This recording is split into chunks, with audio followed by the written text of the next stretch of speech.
ba sa araw-araw na gawain sa paaralan? O kaya naman sa kagrupo mo walang ambag sa piling? Huwag kang mag-alala dahil sa video ito ay gagawa tayo ng butter slide na siguradong makakatanggal ng iyong stress. Kaya ano pa ang hinihintay natin? Magsimula na tayo. Ang unang kagamitan na kailangan natin ay ang glue. Ito ay magsisilbing pundasyon ng ating butter slime. Para sa butter slime na ito, 130 grams na glue ang aming gagamitin. Maaari kayong gumamit ng clear glue or white glue. Sunod na kailangan natin ay ang shaving foam.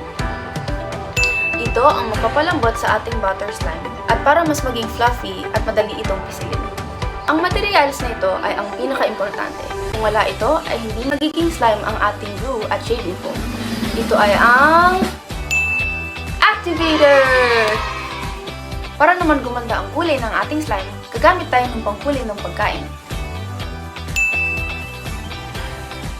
Maaari kang pumili ng kulay na nais mong gamitin. Para sa aming slime, kulay pula ang gagamitin namin. Ang susunod na kagamitan ay ang air dry clay. Importante ito kung butter slime ang gagawin dahil ito ang magbibigay sa ating slime ng malambot at buttery na texture. Pwede rin tayo magdagdag ng lotion sa ating butter slime. Ito ay para mas lumambot at madaling hilahin ang slime. Huwag nating kalimutan ang plastic na kutsara at lalagyan. Ito ay ang magsisilbing panghalo ng ating slime. At dahil meron na tayong mga kagamitan, maaari na tayong magsimula. Una, ibuhos ang glue sa isang plastic na lalagyan. Isang bote ng 130 grams Elmer's glue ang ginamit para sa slime na ito.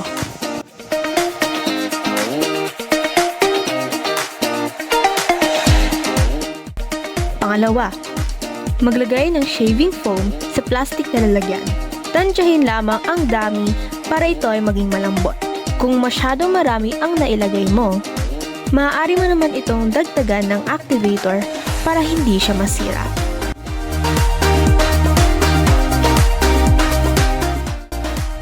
Pangatlo, magdagdag ng 3 hanggang 5 na pump ng lotion.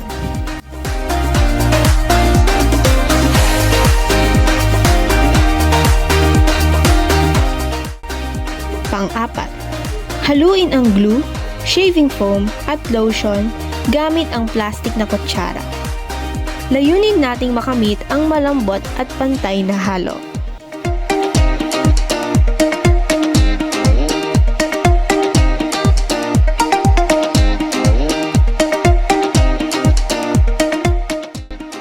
Panlima, pagkatapos mahalo ng maigi, maglagay ng pangkulay ng pagkain ayon sa nais na kulay.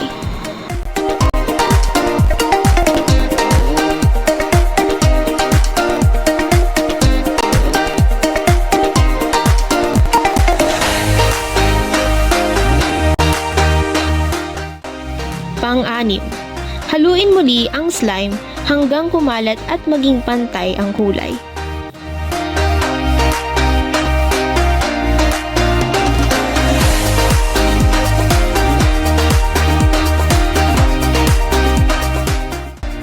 Pang-pito, unti-unting idagdag ang activator habang patuloy na hinahalo ang slime.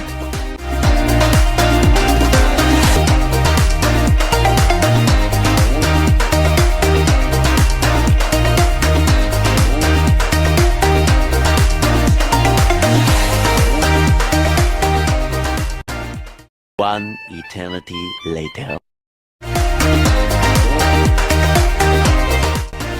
Kung malagkit pa rin ang slime, magdagdag muli ng kaunting activator at haluin ng maigi hanggang makuha ang tamang lapot.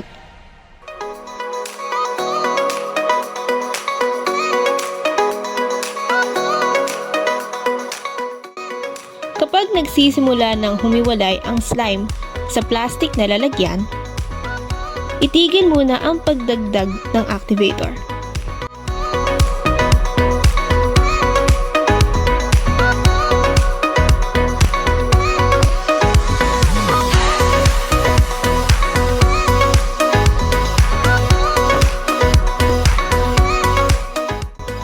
lolo. Kunin ang slime mula sa plastic na lalagyan at imasahin ng maigi gamit ang iyong mga kamay. Ipagpatuloy lang ito hanggang sa maging ganito ang lapot at tekstura ng iyong slime.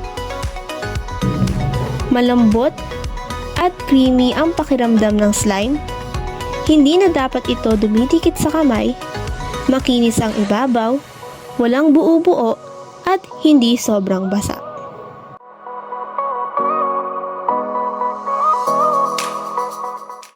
Pansyam.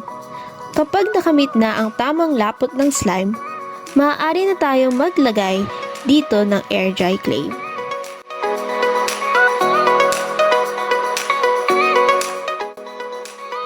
Durugin at ihalo ito gamit ang mga kamay habang minamasa ang slime. Kapag tama ang paghahalo, ang slime ay magiging mas makapal, creamy ang lapot, at makinis ang tekstura nito, tulad ng butter. At panghuli, ipagpatuloy sa pagmasa ng butter slime hanggang sa makuha ang gustong lapot at lambot. Mula sa mangkok hanggang sa kamay, kumpleto na ang ating butter slime.